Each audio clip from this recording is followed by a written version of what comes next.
Hello again, friends. And you are our friends, and a pleasant day to you. And welcome back to another edition of Jim Cornette's Drive-Thru right here, whatever time it is that it goes up, each and every week. And you know how this show works. We answer your questions. I, your host, the great Ryan Last, pitch them to this man, the cackling wonder behind the scenes, Mr. Jim Cornette.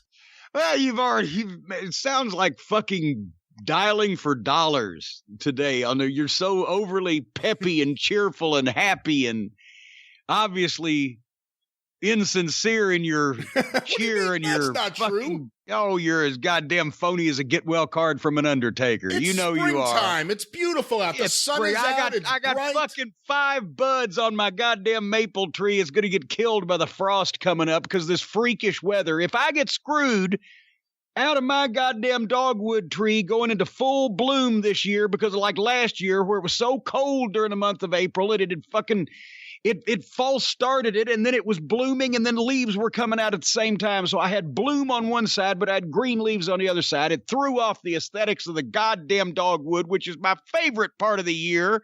The first week of April, it's supposed to bloom, and usually I'm off somewhere at fucking WrestleMania like I'm going to be again this year, and don't get to see my dogwood tree in full bloom and sit under it in my mom and pop chairs along with Mom, Stacy, and the puppy in front of us, Harley Quinn, and enjoy the plumage where you can sit under the spreading of that Mac Daddy of a championship dogwood tree, and instead it's going to be screwed up because of the weather that the Republicans have fucking poisoned all over the world, so that we'll all die horrible deaths and burning and pain and torture from fire and heat and lava. And you make me think of this on a day like this. You said Mac Daddy of a championship. What championship is that exactly? It won the Eastern Regional Dogwood Championship 4 years running in the 1990s. Are you being serious? No, that's complete bullshit. I just made that up, right? It sounded so sincere that I believe that's what you're supposed to do when you know what you're doing, ladies and gentlemen. Anyway, no, I was going to be fairly chipper myself here today, this week on the program until you just went into that just overly smarmy dialing for dollars. Now, you remember dialing for dollars, don't? Are you old enough? I remember dialing for burgers. No, bowling for burgers. Well, there was bowling for dollars, but that was an earlier incarnation where people bowled, obviously, for remuneration. But dialing for dollars was the afternoon movie in the 60s and maybe even the early 70s before it went out of fashion, where a studio, and this is what's wrong with professional wrestling, ladies and gentlemen, because there is a wrestling tie-in to this story that I'm about to tell. Every great wrestling announcer, I would say 80% of them, began in television as television employees, as studio announcers or sports announcers or on-air personalities that were then asked to do wrestling. Lance Russell started that way, for heaven's sake. So, and then he begat Dave Brown. The list goes on and on. All these great wrestling announcers that people would see in the territories in those days were staff of the television station. And a lot of them also had your Wink Martindale types that would do dialing for dollars in the afternoon. It was the afternoon movie, and it was a movie themed to the bored housewife, because this was the 60s, ladies and gentlemen.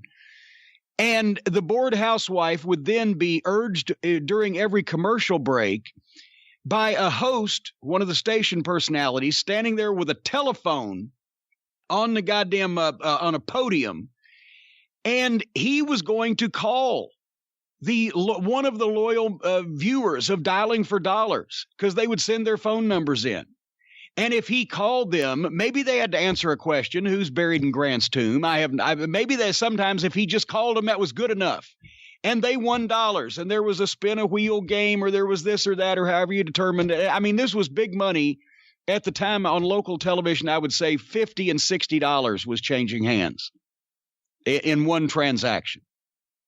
And just look that up in the inflation calculator. So it was a huge ratings boost to have Dialing for Dollars, and many, I'm sure that there's more than one great pro wrestling announcer that in his day has hosted the afternoon Dialing for Dollars movie, and just when that phone would ring and you would hear it on television, the other end would pick up and the woman would be screaming. I mean, just panty wetting fucking, spasms going on, that Wink Martindale, her local version, had called her and was now going to bestow on her goods and prizes worth upwards of $25. Do you think, considering the rating success that this was, that maybe next week on the show we should start giving away corny bucks each and every week? Because it's Louisville, I think we should have a corny buck. I'm going to do a corny buck. Write this down, Brian Lass, in your little black book, wherever you keep it. Okay. This holiday season, because we got to remind me of this, because this program will leave my mind minutes after we finish recording it. But you remind me, because I'm going to do corny bucks. I'm going to do a corny bucks promotion for the holiday season 2019 at JimCornette.com to apply toward purchases at Cornette's Collectibles. We're going to figure out a way. And when you spend a certain level of money, then you'll get a certain level of corny bucks that you can then redeem later on for more merchandise. We're going to do this because actually, the Dialing for Dollars thing allowed people to interact with the program host and win valuable goods and services. But I'm pretty sure the reason why they went out of fashion was because, I know you'll find this hard to believe, but people started filing suits against them. What were the suits for? I don't know. I figured you'd help me some way in this segue to the Stephen P. New plug, but unfortunately. I was going to say that this is all fun and games until someone takes one of these corny bucks and goes and tries to go to Walmart and pay for something, and they get arrested for counterfeit. Who are they going to call? They need an attorney. Well, I didn't know if you were going in that direction, but where I was going with, I was actually, I'll tell you this before we talk about the lovely Stephen P. New. I was actually, there was 6 degrees of separation from a radio scandal in Charlotte. People that I used to know and a radio station that I used to guest morning DJ on in Charlotte in the 80s with the, did a couple times when the morning crew would go on vacation, they'd have celebrities in. And I got to know some of the, and I won't mention anybody's name because I'm sure it's a fucking episode that they would rather forget. But this lovely young lady who worked at one of the radio stations, it was a big wrestling fan, came out and did some stuff. But anyway, there's 2 competing morning shows, right? And one of them is running a promotion where if you call and you do something and they say yes or whatever the fuck, it doesn't matter for the sake of this conversation, you will win a brand new car. And so some knucklehead hears the goddamn spot, here's the thing, knows what to fucking do, calls in, knows the answer, but it calls the wrong fucking station. So they fucking, and this, yeah, you know what? You're right. Go on down to so-and-so and get your brand new car. Show up at the radio station for the fucking keys this afternoon at 2:00 or whatever they did, right? Just jacking around. The fucking guy knows none the better, shows up at the radio station that's really giving the car away that afternoon at 2:00 for the keys or whatever the fuck. And he makes a goddamn stink when they ain't got no car for him. And it ended up, it was such a fucking big whoop-de-doo. They fired the morning, on-air personalities that had done the rib, not just told the stupid guy that called the wrong radio station to go piss up a rope. So they should have had an attorney on their side like Stephen P. New. Now we got a segue, ladies and gentlemen. They should have had a guy on their side like Stephen P. New. At newlawoffice.com, 888-692-8084, because they would have gotten their jobs and substantial financial remuneration back from that. Did you ever hear about the giveaway in the USFL? They were going to give away $1 million to a lucky fan in Tampa, and the guy won, and he got on the field. They lots of publicity, photos, and it turns out he was going to get an annuity that in 20 years, he would get $50,000 a year for 20 years. But it wouldn't start for 20 years. And that was $1 million giveaway. But still, he got it something. Stephen, I'm sure, could have found the loophole in that also. But in all seriousness, and we shouldn't start off with jocularity because I don't have the email here in front of me, and I wish, and I'll get it, and next week here on the Drive-Thru. But the gist of it is the young man who's been talking about the pain pill and the opioid crisis and the addiction in West Virginia and referencing members of his family, which is why that we don't reveal his name, sent me an email recently and said that his brother, who had issues in the past, was back in the hospital. And I know this is going to be ridiculous, but apparently it's a thing. It not only was he back in some form of opioids, but he had drunk antifreeze. And not like a suicide attempt, like a gallon or whatever. No, it's like somehow now if you take a side fucking shot of antifreeze, somehow it's supposed to kick this shit in. I don't know. What the fuck? But, there's shit going on. As Leonard Skinner said one time, things going on that we don't know. But Stephen is taking a lot of cases, and we talk about him representing the opioid addicted children. Obviously, they don't have to grow up and become of age to retain a lawyer and get their legal rights.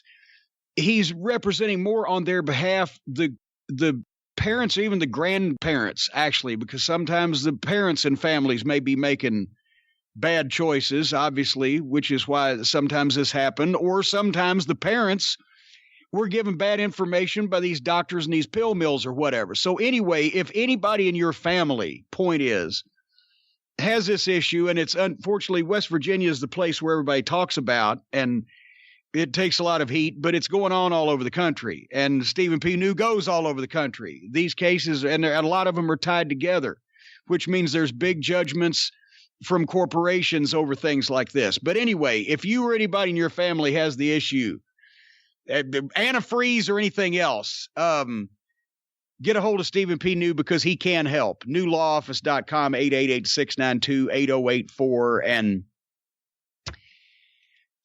antifreeze? We'll see with these questions today if some of the listeners have been drinking antifreeze.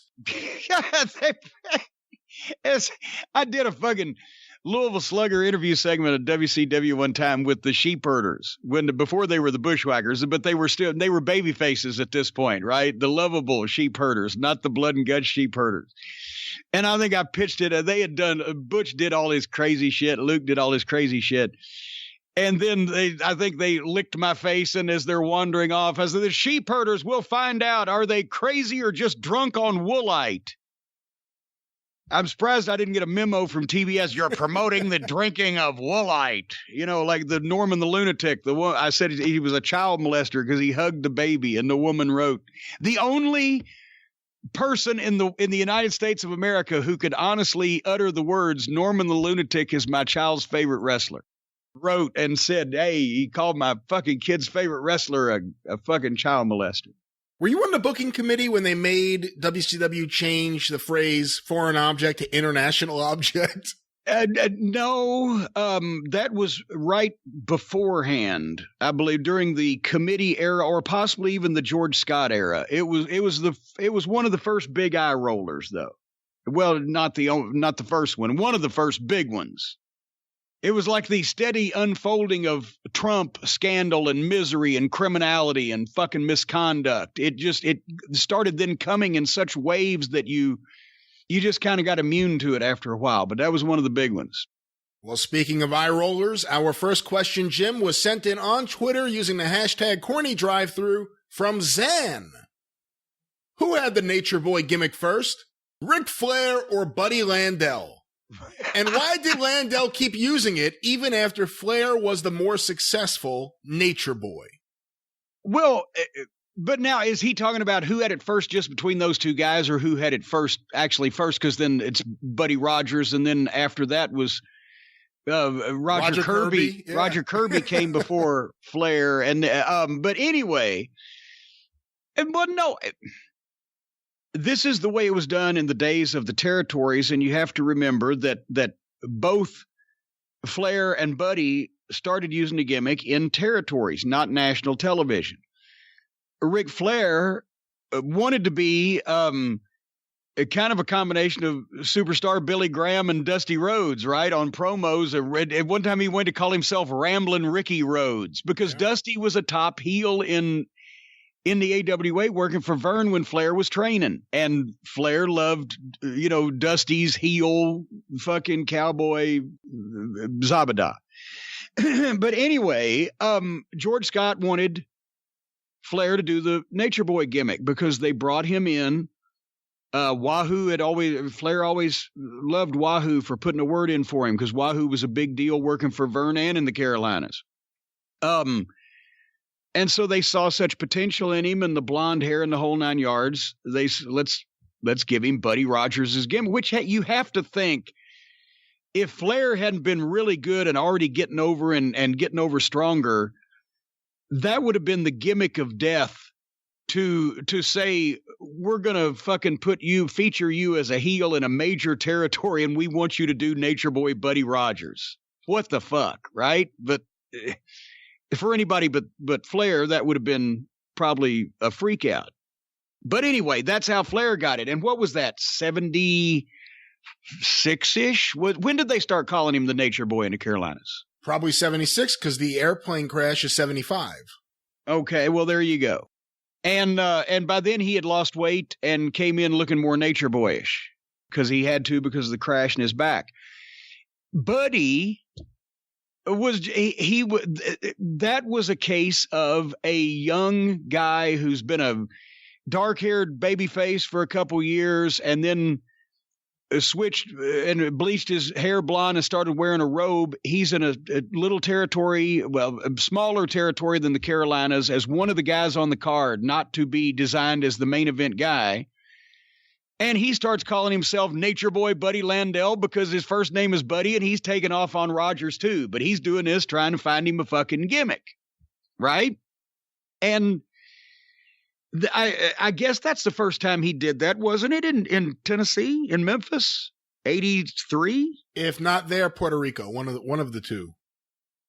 I've just always thought of him as Nature Boy Buddy Landel so long. I can't remember. I was there with him, Buddy, and I can't remember whether he was announced. Anyway, either there or Puerto Rico. And I'm sure he said, hey, let me call myself Nature Boy. I got a robe. Okay. That's an example of a guy trying to find something for himself that works. And yes, it was a ripoff, but it got him more heat as the kind of heel he was because in some people's memory, they still remembered Buddy Rogers. It had only been 20 years. And they're like, you fucking clown. You're comparing yourself to, that's the old way of getting heat when you take a big star's gimmick. And that was a young guy trying to get something over. See, do you think that, hold on though, can I ask you, do you think that, or do you think it was Flair? Because people knew Flair by that point, and Flair was, Buddy Landel's doing more of a ripoff of Flair than he is Buddy Rogers. Well, but I mean, right, in that particular territory, you see, remember, yes, Flair was getting to be the bigger star in wrestling at that point, but Flair hadn't been to Memphis or and Flair, maybe it was Puerto Rico, and maybe he did the takeoff because of Flair. But the point is, guys in smaller territories that wanted to do a gimmick like that, they would do it and try to get the heat because it was a copycat. So whether it's in Memphis or in Knoxville or then later on in Mid-South, they're thinking Rogers and Flair, and this guy's getting heat because he's a fucking obnoxious copycat.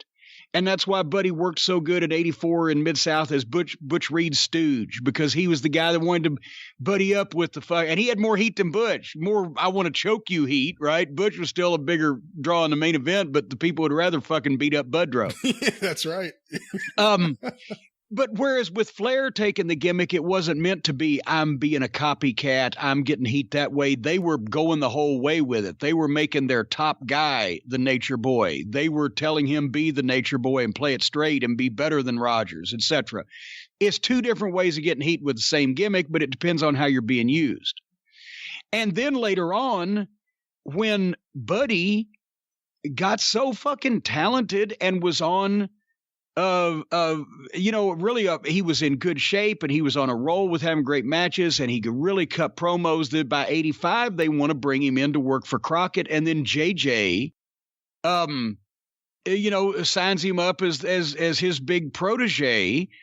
And at that time in the Carolinas, Flair was kind of a baby face. So was a baby face, even though he was still kind of a heel in other places. Point is, it was something where now you've got the established top guy, Nature Boy Ric Flair, this pretender to his throne who can be featured as a threat to him in the ring, but has obviously stolen his gimmick, but has this fucking, well-known manager with him and everything. So he's a new young guy. And that's why they started doing big business, but he just, once again, but they sold out in Raleigh for Buddy getting a world title match against Flair. It was going to be an issue, as were a lot of things going to be an issue when Buddy kind of blew that. But he had backdoored as a cheap ripoff gimmick designed to be that way to get heat on him, but his in-ring work and his talking and his personality had gotten so good that they were able to use that gimmick as the new young challenge to Flair for a brief period of time. So it's a daunting task for Flair to get the Nature Boy gimmick because of Buddy Rogers' legacy. Even though Flair is a very different kind of Nature Boy than Buddy Rogers, could someone do it today?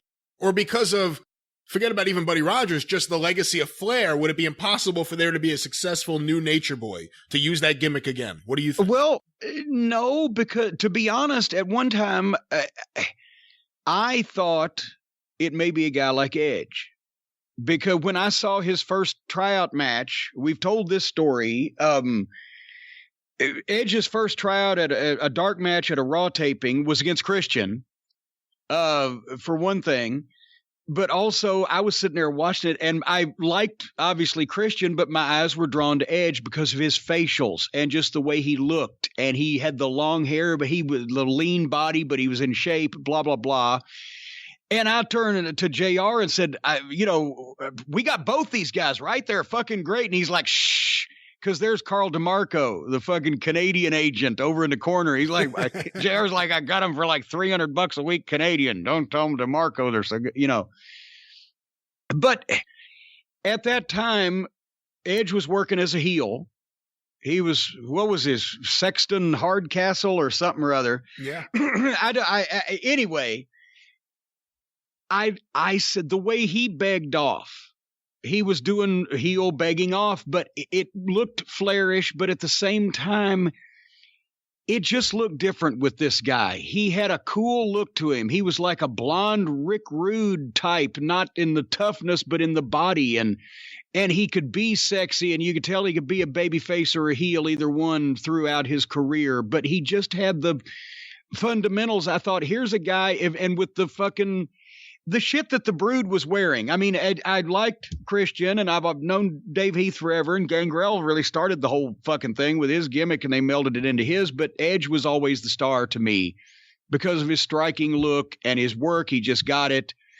But he looked like a guy who, if he was wearing, instead of robes, the long fucking, medieval shit that they were wearing when True Blood was hot, or just the modern fashions, or whatever he ended up actually doing, he could be a more modern Ric Flair. He wouldn't do the 80s shit Flair would do and wear the 3-piece suits or whatever. He would do the 2000 shit that the celebrities and the modern sports, the big money athletes were doing, and look that way and be kind of but they went a different direction. But I thought that kind of guy could do something like that.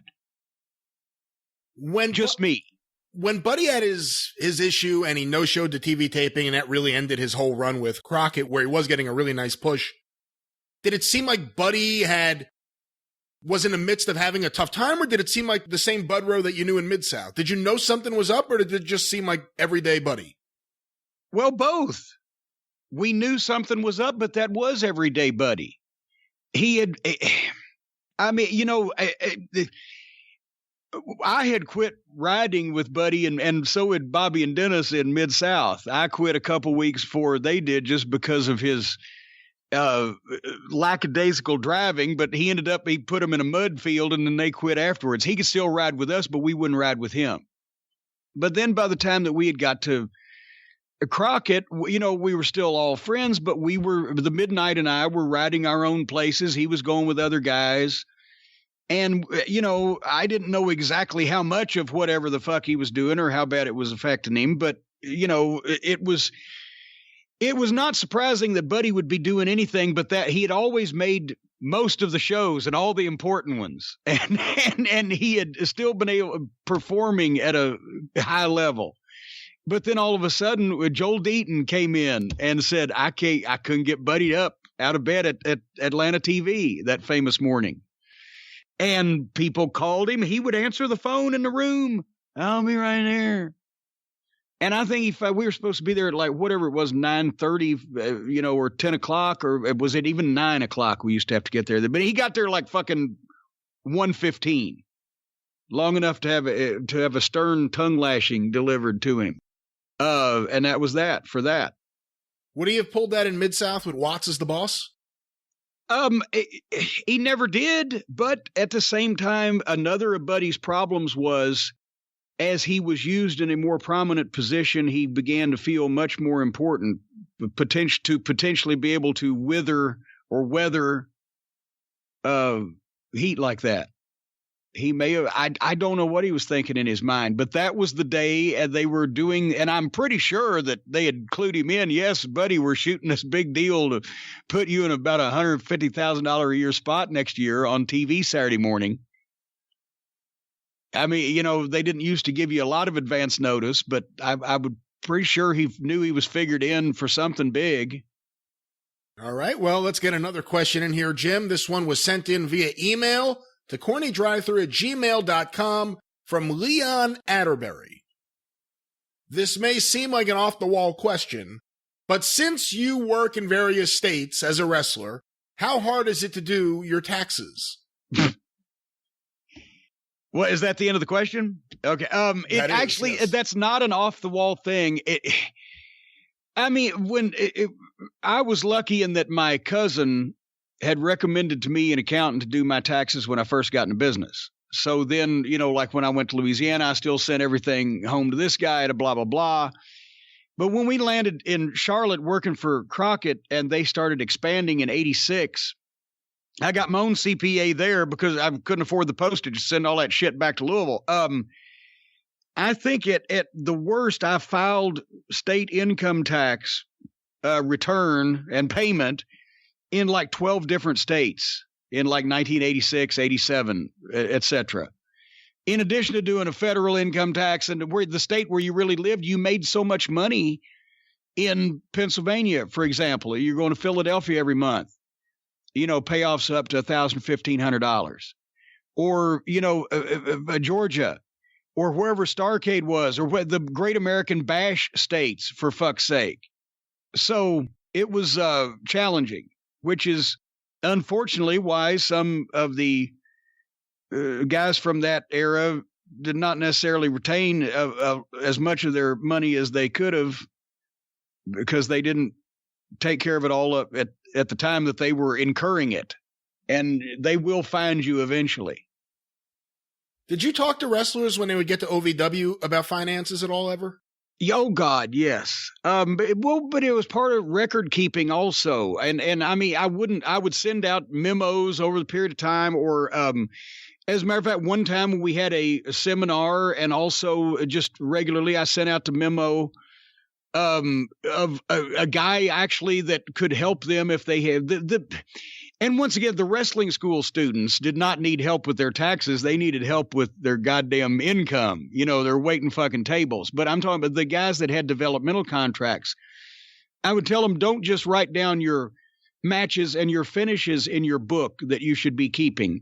Write down your expenses, your travel expenses, and what you spend on your gear, and et cetera, in your books. And I would give them the name of an accountant here in town that I don't know whether anybody ever talked to or not, which is usually what happens, because I'd say Watts gave out memos on, people that you could talk to for financial planning. I didn't do that because I actually already had one at home. I didn't know that. Watts gave out information about financial planning in 1984 to the wrestlers. Oh yeah, well he gave out guys named. Here's who you could talk to. I remember once specifically. Here's who you could talk to if you want to talk about financial planning. He wasn't going to goddamn write book reports and hand it out to them. Right. Wow. But he did have the talk about, he held up one time in the locker room, he held up a fucking bag of like sugar, coffee sugar that was supposed to equal what I'm sure everybody practically in the locker room had in their fucking wrestling bag. And he held up a Krugerrand and he said, these two things cost the same amount of money or whatever the fuck the presentation was. Well, goddamn, I went out and bought 10 Krugerrands, you know, because I was so impressed by his presentation, but I had those things for years. But the goddamn thing is, I bought it. Apparently gold was up and it took me quite a while and then it went down and it took me it was like $3,000 I spent. It took me a while to, you know, but then I sold those back. But I bought Krugerrands and everybody else ran out and doubled up on the cocaine, I'm sure, that night. But I'm the only one in the locker room that bought Krugerrands. But at least I got my money back later on, come to think of it, where theirs was gone. But anyway, yes, I would tell guys, you got to, I would put fear of the IRS in them whenever the subject came up and in you know, random talks and et cetera, but record keeping, pay your taxes and talk to people. And we had, you know, once again, every once in a while when the guys were making some money that were here on developmental or et cetera, we would say, here's the name of somebody. And I don't know whether they ever did it or not, but most of the time guys wouldn't at the time because they only learn about that later on when they've made that mistake. I like that Bill Watts' way of fighting drugs is to promote capitalism. It just seems like such a Bill Watts way of dealing with Well, it. but you know, here's the thing. Okay, here's the thing. Wait a minute. Hold on now. Since we've just lost the complete format of this fucking program, I'm going to my inflation calculator. I don't have my goddamn typing manipulations up here. Hold on here 1 second, because you got to remember that this is 1984, right? And there are some 25-year-old guys in this locker room. Oh, there we go. There's 25-year-old guys in the locker room that are getting weekly checks for between $3,000 and $4,000 at this point. Now, hold on. This is, boom, 1984. I was 22 years old when I got my biggest check of the year, and it was, I believe, $4,600.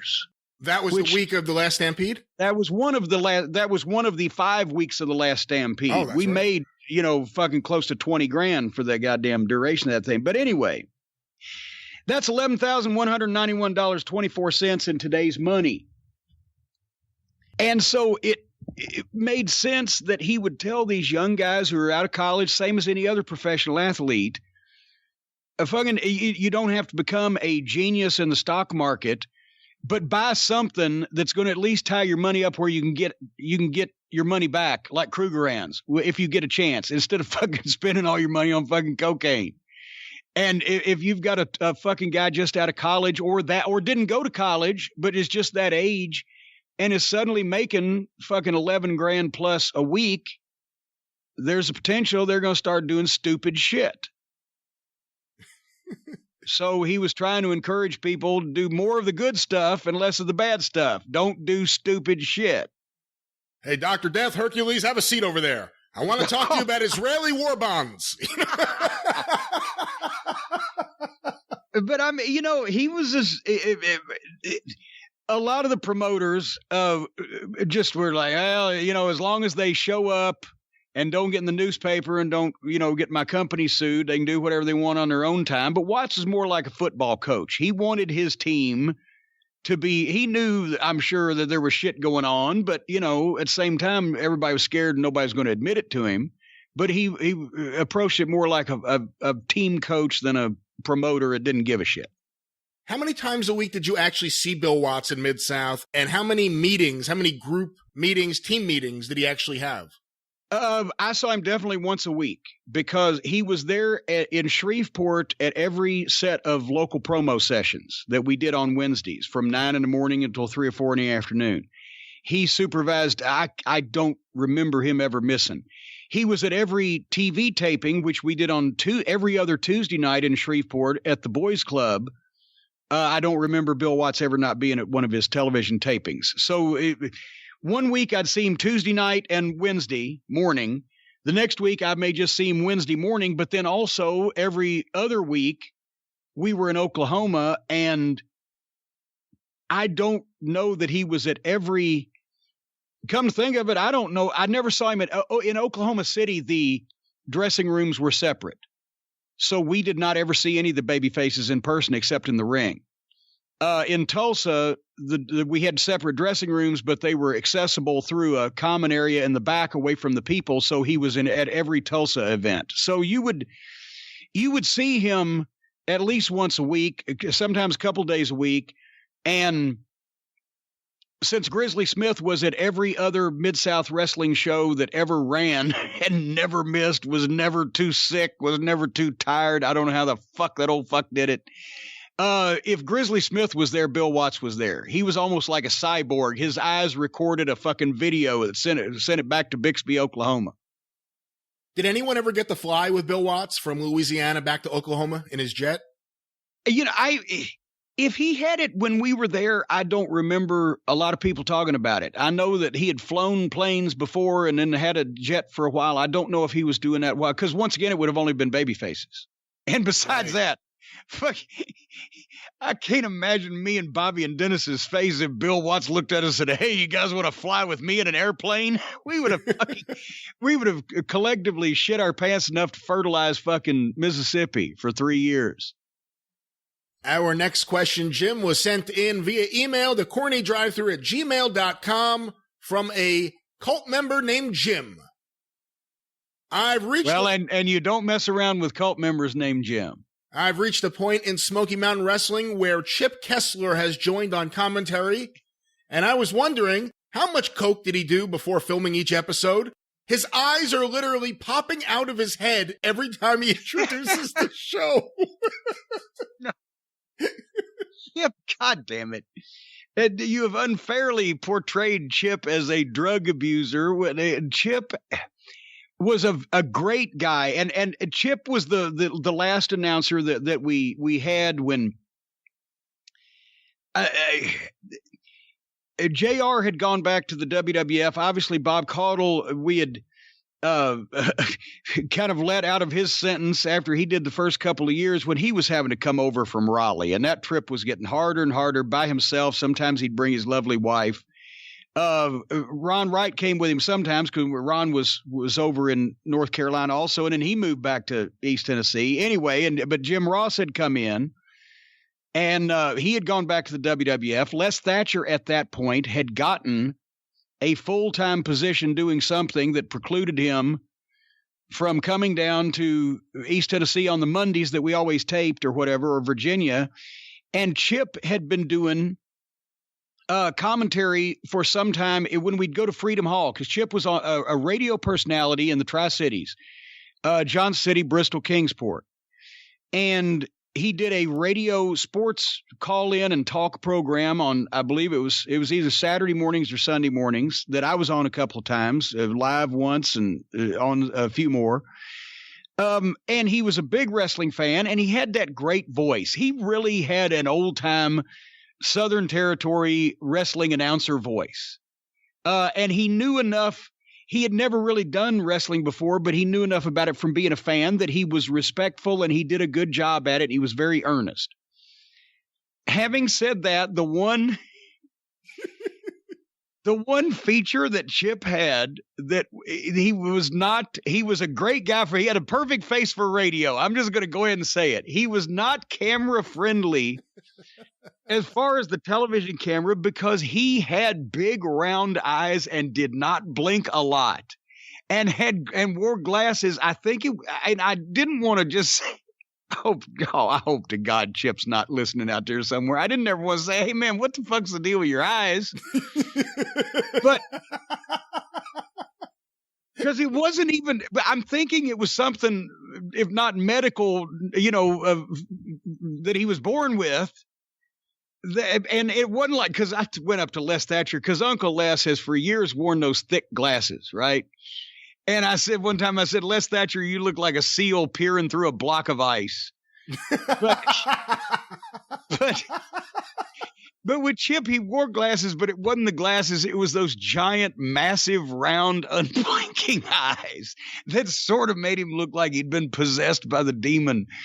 But no, he wasn't on drugs, and he was a very kind man and did a great job for us. And I promoted him to TV because he did that, and he did a very good job. He actually, it's not often you can find a guy that's never done wrestling announcing that can walk on and do as good a job as he did. And so I was lucky there in that Smoky Mountain Wrestling never had bad announcing. I mean, Tommy Noe voiced over a couple of things that probably I would have done over had we had more time, but Tommy got the hang of it. But the main television announcers, we always had good announcers. Our next question, Jim, was sent in via email to CornyDriveThru@gmail.com from Lathan Vinson. Hey, my grandma told me she once whacked you with my grandpa's cane when you were in world class. Do you recall that, or was I kayfabed? Oh, actually, I don't, I didn't get the police report or your grandmother's or your mama's Social Security number to be able to. I was whacked by a cane with a woman in Texas at one point. I was also almost hit by a chair with one another time. I need more information on this. And besides, a lot of times when they would hustle us out of the ring in the Sportatorium in Dallas, we've talked about, they'd take us out the side door, the heat door. When they didn't want the heels to walk back up the hill, security I'm talking about, because they thought there'd be an issue with going back uphill to the locker rooms, they took you out the side door into the parking lot. We always left by the side door. But in other towns, especially if you had a long aisleway, even if you had security around you, when there's people trying to slip in and take a poke at you or fucking whack you with something or kick you in the shins or throw something at you or whatever, you get hit by a lot of stuff that you don't actually know. I came back one time to the locker room and had my left eye was kind of puffy and swelled up, and I didn't know why. But, it was you don't have to get knocked out to puff your eye up a little bit. And we normally got various what's the word I'm searching for? We normally got pummeled a bit, but it wasn't like stop and fight pummel. It was just like little fucking dings like a hailstorm.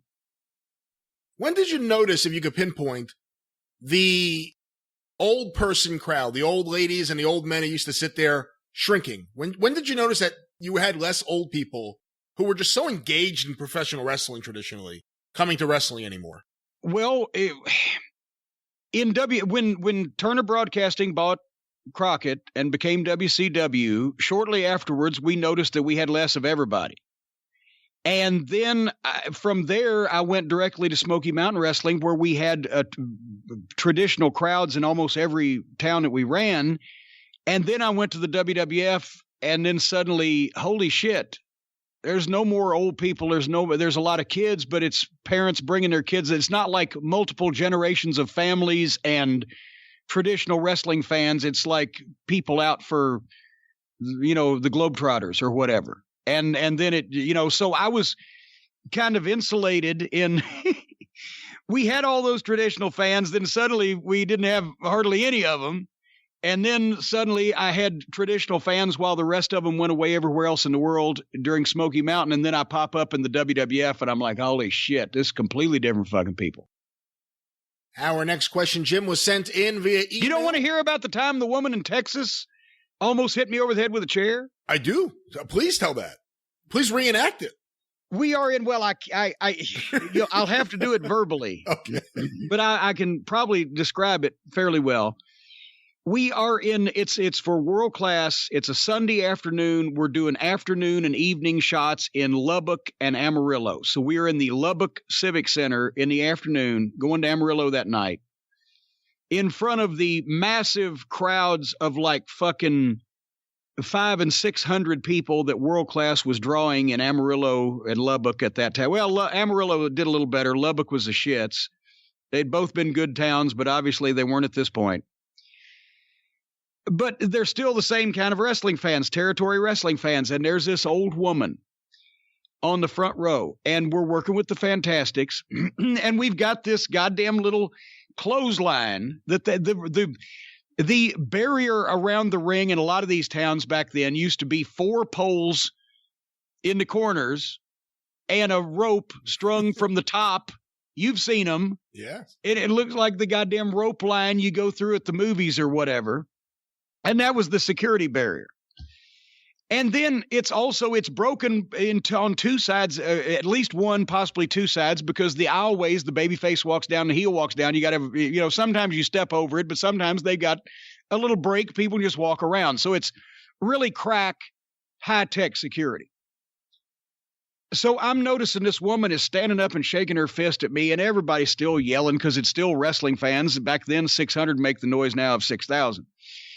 And they're getting rowdy during the heat, and all of a sudden, I look over, and I've whacked Bobby Fulton, I've done something with the racket, or I've interfered in some kind of way, and this old woman down at the end of the first row, on the other end of the, I'm outside the ring, and the front row behind me, she's all the way at the opposite end of it. I'm in one corner, she's down at the other, and she picks up, and they didn't have metal folding chairs. They had the plastic, like wedding chair, wedding chairs or graduation chairs, the plastic fold out seat and the plastic back. So they weigh like 5 ounces, right? Right. She picks this, she doesn't even fold it up. She just picks this thing up by the seat back. And she imagine, what's his name? The child molester on Family Guy. Oh, Chris, she's that feeble that as she's starting to take tentative steps toward me, I'm like, what the fuck is this woman? And then she begins to raise it over her head with shaking hands to where she's got this plastic chair over. And she's taking steps toward me, and nobody is coming to fucking stop her, right? And I can't believe that she's gonna, and as she gets within 3 or 4 feet now from me, she's got the thing all the way up over her head, and now I'm like, what the fuck? And everybody's looking.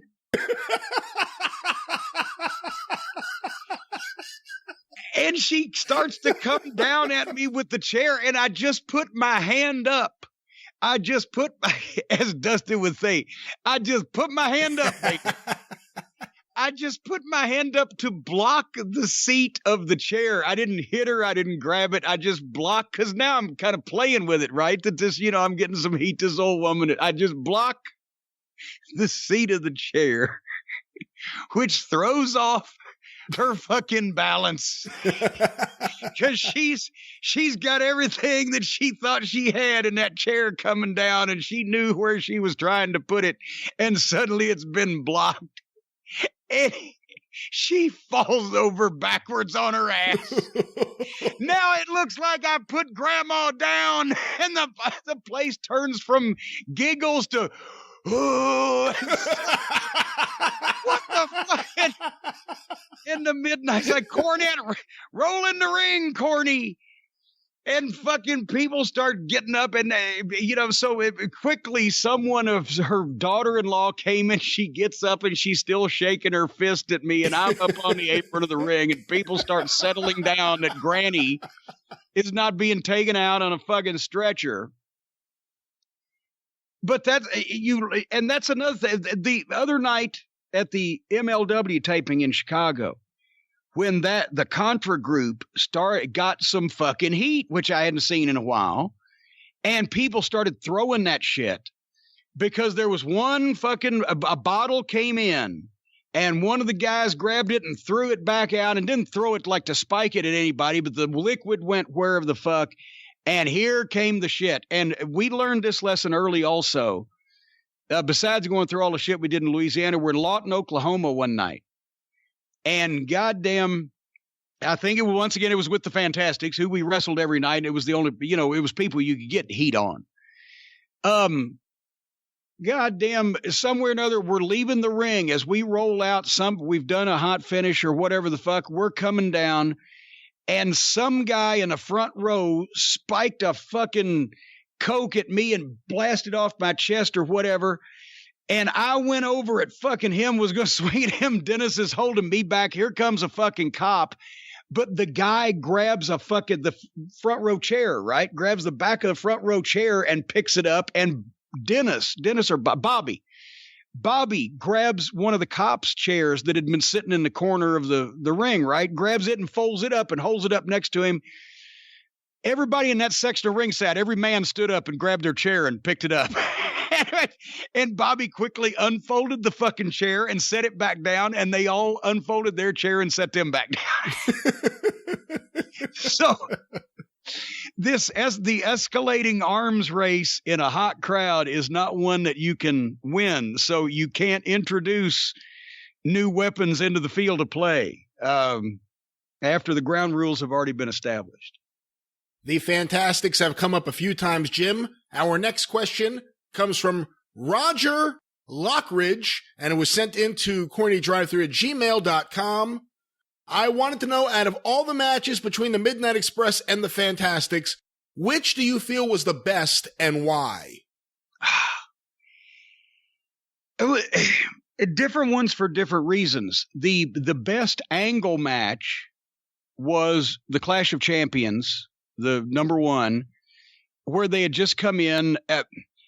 We've talked about this before, but we had come up short. That's when we renegotiated our contracts with Crockett, me and the Midnight Express, because we had come up short on a couple of the previous programs we'd had where Nikita Koloff, we were working a deal with him. He had gotten out of the business at that point. I think that's when his wife was sick. And the New Breed had the car wreck. And anyway, we're not making a lot of money because we're on the buttermilk run with not a lot of teams to work with, and some of our programs have been prematurely come to an end.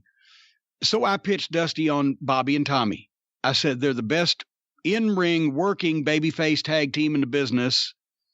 At that point in time, this was when the Rock and Roll were on the outs with Crockett, and that's why they weren't there. And I said, we can have great matches with them. They know how to do our shit. We know how to do their shit. It'll liven up the cards. It ain't going to be goddamn huge money, but it's something for us to do, especially now that we're renegotiating this contract, and these guys will get over. And he said, okay. So the idea for the way that we introduced them was mine that Dusty let me go with, in that they would come in on syndicated television. I think it was Worldwide Wrestling, and they'd beat us. We were the U.S. Tag Champions. They'd beat us in a non-title match with our own finisher, the rocket launcher, after a good long television match. And then on the Clash of Champions, we would have a match that would be more of an angle type thing to get some heat on them. And then also later on, the match in Chattanooga where we went the hour and dropped the U.S. Tag belts to them. That was Dusty's idea for us to go the hour. He let us do that. That was my finish. So it was kind of a combination. It's the first time that Dusty really let me have a lot of input on one of our programs. So the point is that we couldn't bring the Fantasticks in and get them over steadily with job guys like normal, because number one, we didn't have time. We needed opponents. Number two, that was the way everything was done. It might not make an impact, especially after the Rock and Roll. The idea was to not only showcase what the Fantastics could do, which is have great long in-ring matches with the Midnight Express, but also to instantly, because they hadn't been exposed to the Carolinas audience. People had seen them on World Class and they knew who they were nationally, and but they hadn't been on TBS yet. They hadn't, been in that environment. So I wanted to put them over as much as the Midnight Express possibly could in the middle of the ring at the start to establish their credibility without just, losing all our heat.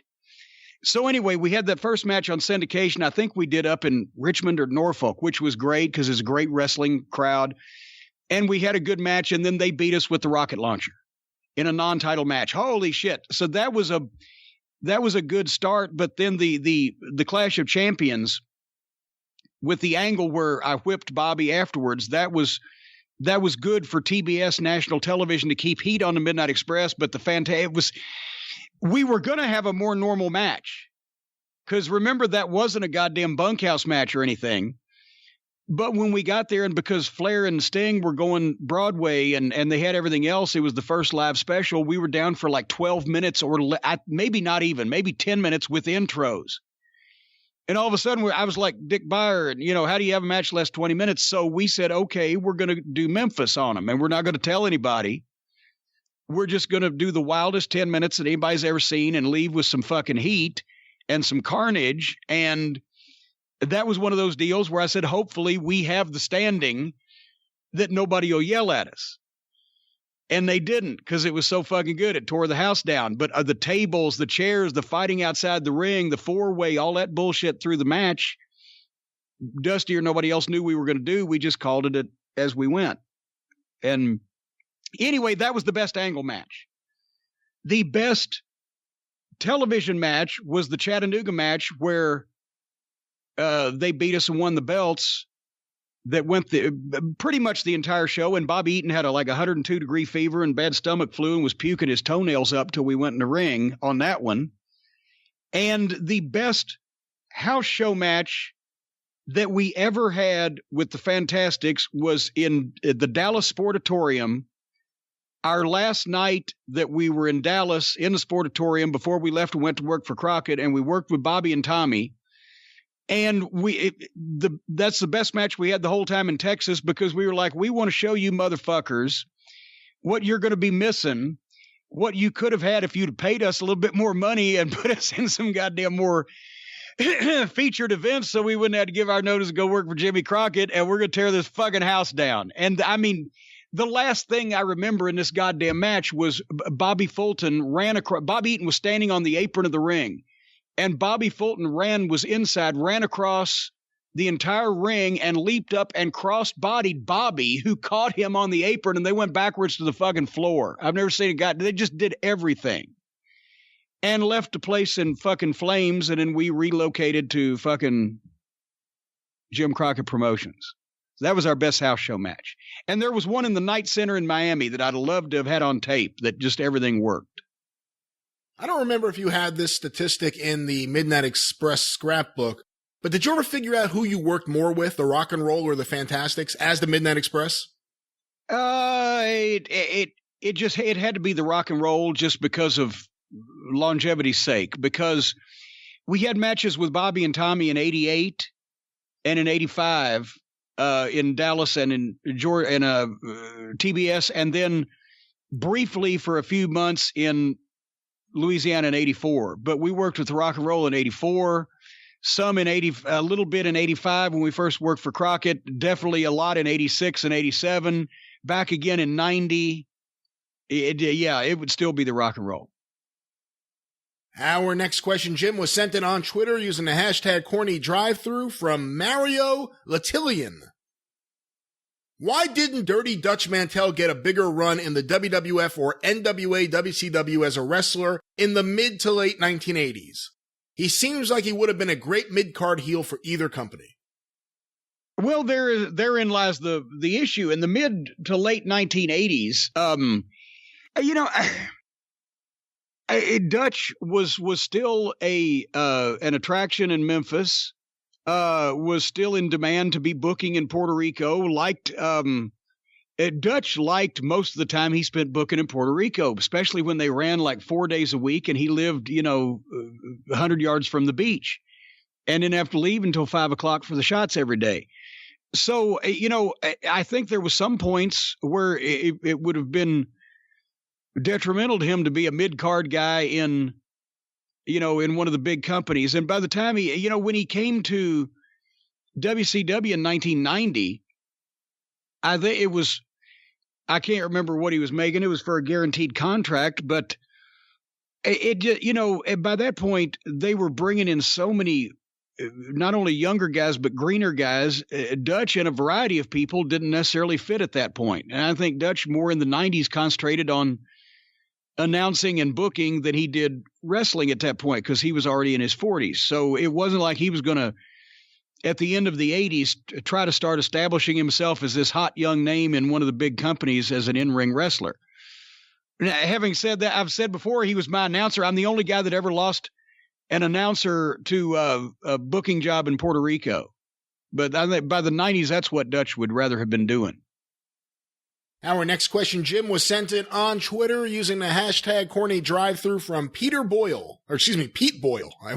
Not the actor, Pete Boyle. I was about to say, I thought we had lost poor Peter Boyle. What are your thoughts on Dana Warrior joining WWE's creative team?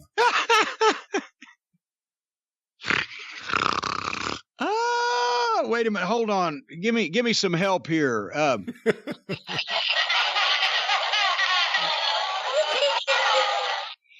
No, I've said this on Twitter. I said in other news, I've just gotten a contract from NASA to go help figure out the space shuttle, and then I'll be assisting the best brain surgeons in the world in the first brain transplant. Now we find out if she's not on the creative team, it's a tryout thing to see if she has some good. Obviously, this woman needed a job, I guess, or asked for a job, whether she needed one or not. I don't think they went to her and said, "You can solve all our problems, Dana Warrior, come to work for us." I'm sure she contacted them and said, "Can I do something?" And somebody's trying to be nice. And I don't, all I know about this woman is that she married the Ultimate Warrior, right? That's kind of enough for me, but nevertheless, she may be a nice fucking person, and I'm sure she's got,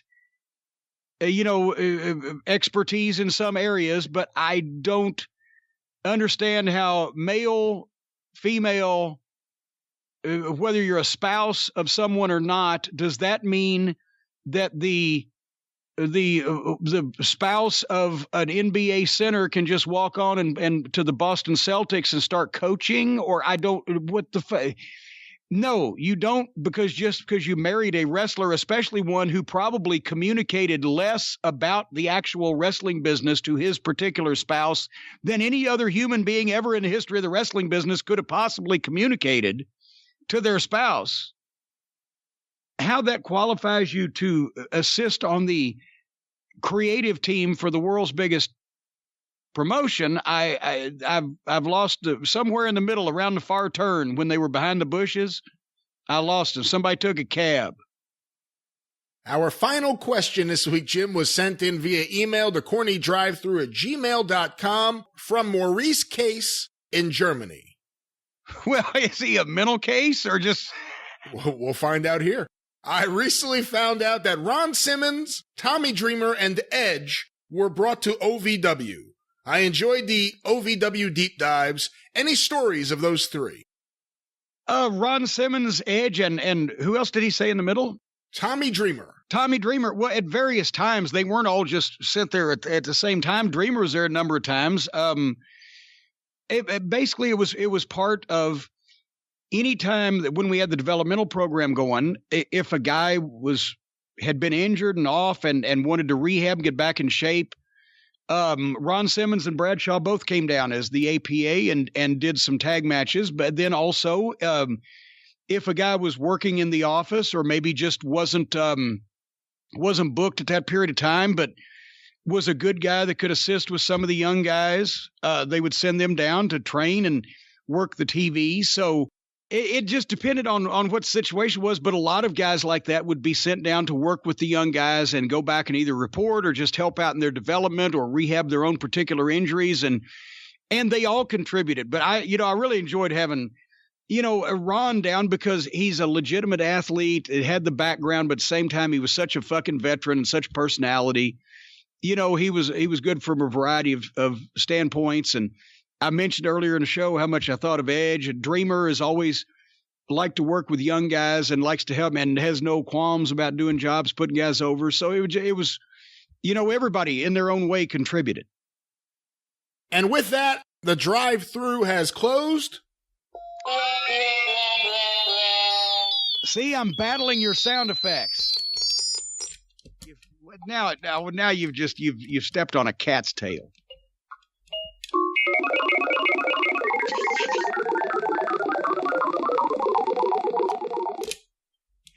All right.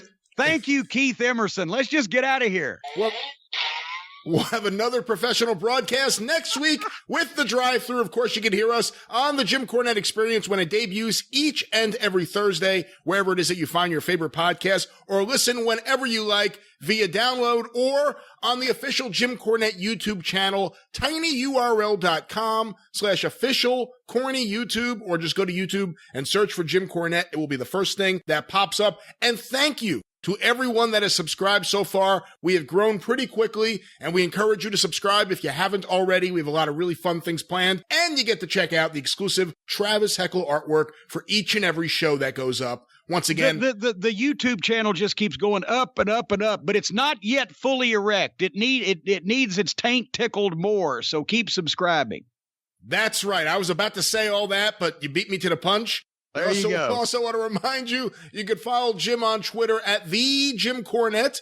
You can follow me on Twitter at Great Brian Last. You can hear me on the 605 Superpodcast at 605pod.com, or available wherever it is that you find your favorite podcasts, classic wrestling talk and wrestling humor, the 605 Superpodcast. You can go to jimcornette.com and visit Cornette's Collectibles for, and I got to figure out what's not sold out now. I guess you still have DVDs, books, autograph photos, t-shirts, restraining orders, no more action figures. No more action figures until the summer, but then maybe some more surprises coming up for later on in the year about that. But don't forget the Outlaw Mud Show t-shirts. It's this week's special. You don't get any money off. It's just I'm really going to take special care in sticking it in the envelope. Outlaw Mud Show t-shirts, available now. That's right, available once again at jimcornette.com. Tell a friend. And watch me now that I'm on television for the foreseeable future on BN Sports Saturday night at 9 p.m. We forgot to mention that also. And this weekend coming up, Have a Beef with Jim Cornette is sold out, but you can still see me at C2E2 March 22nd through the 24th at the Cornette's Collectibles booth. So what is Saturday night on BN Sports, or all weekend at C2E2, and otherwise do all the things you just mentioned. That's right. If you happen to be in on Saturday, check that out. But until next time on You know the what they Drive-Thru, say, if you're not in, you're out. We'll end on that note because we have nothing else this week. For Jim Cornette, I'm the Great Brian Last. Tally-ho!